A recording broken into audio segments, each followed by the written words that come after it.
Welcome back to Talking Point. We're discussing the opposition parties in Singapore gearing up for the next general elections. Now let's pick up from that last point. What are the considerations you think the opposition should bear in mind when they decide to contest in an area? Balji, you first. Well, I would look at a couple of points. One is who are the incumbent MPs there. You know? That is one. Two is I would look at the issues, whether there are real grassroots issues. You know? And I feel very strongly that the elections in Singapore are fought at grassroots level. Local it is not fought level. at a macro level. You know? And I think there are enough issues this time round that have caught fire suddenly. Wet markets, Sheng Siong increasing rents by 30%, foreign dormitory in Serangoon Gardens. You're giving plenty of tips now to Kenneth. I'm not sure whether you agree on that. Do you agree on that? It's great not to be a politician. Eh? I mean, I think local issues are obviously, will be responsive to local issues, but Singapore is a fairly small country. As our ministers are fond of saying, Singapore is a city, not a country. So local issues are very much national issues as well. We don't have... So the Reform Party is focusing on... we put forward policy proposals in the areas of housing. So in those CPF. areas that you're active now, in the West Coast you've said, why did you decide on those areas? We haven't, as I said, we need to see the boundaries before we can make a final decision. We don't know whether West Coast will still exist at the next election. Take the example of Chengshan, which disappeared after the '97 election. So what we're doing is we're walking the ground in certain areas, which are Hong Kong, West Coast, Choa Chu Kang. Yeah, so why do you choose these areas? Because you have a traditional base there, you know, you have some association. I mean, what are your considerations? Well, partly the fact that they haven't seen a contest for some time. Okay.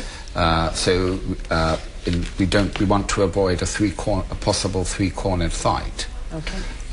The second reason was that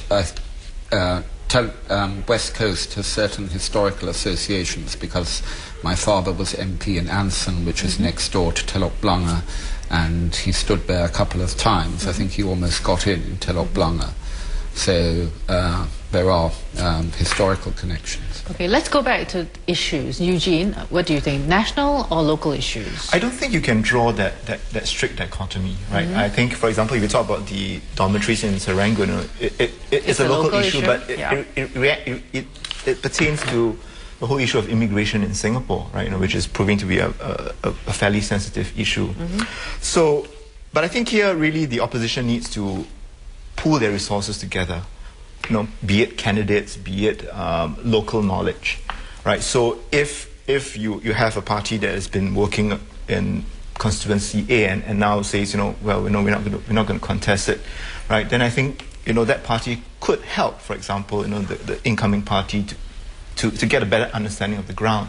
So I think in the end, as Kenneth says, I think the local and national issues, you know, it's very hard to draw a bright line.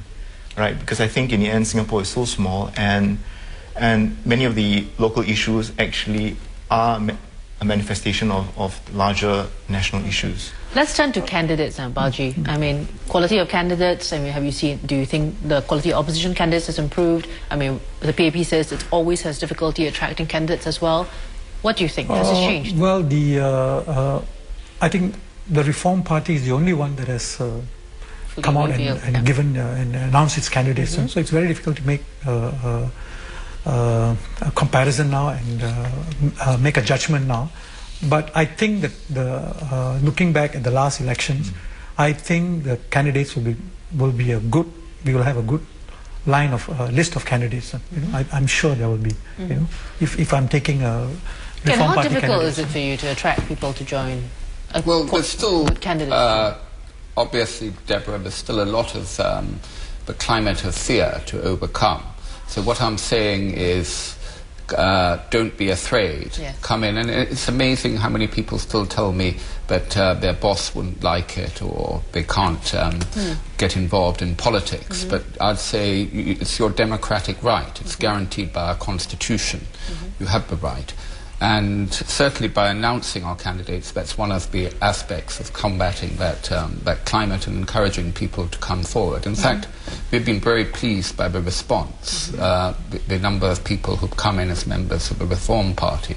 In fact, I'd just like to point out that one of our candidates, Hazel, has the same degree as the Prime Minister. That's interesting. But let's talk about climate of fear and whether or not this has changed. Eugene, what do you think? This perceived fear. I think perceptions are perhaps a bit hard to deal with, but I think the approach taken, is by the Reform parties. You need to come up front, right? And I think it's important for the political parties, not to operate under this climate, right? And so the idea is, let the electorate know who your candidates are.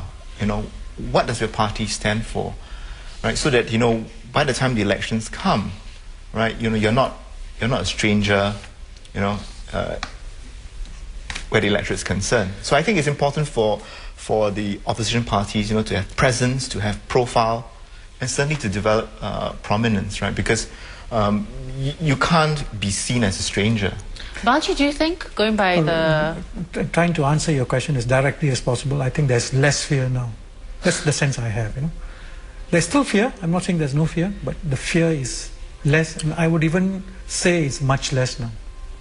I think among the younger generation, they've been abroad, they're less, they've got access to the internet, so they know that the country is not going to collapse if we go to, if we have political freedom, individual freedom.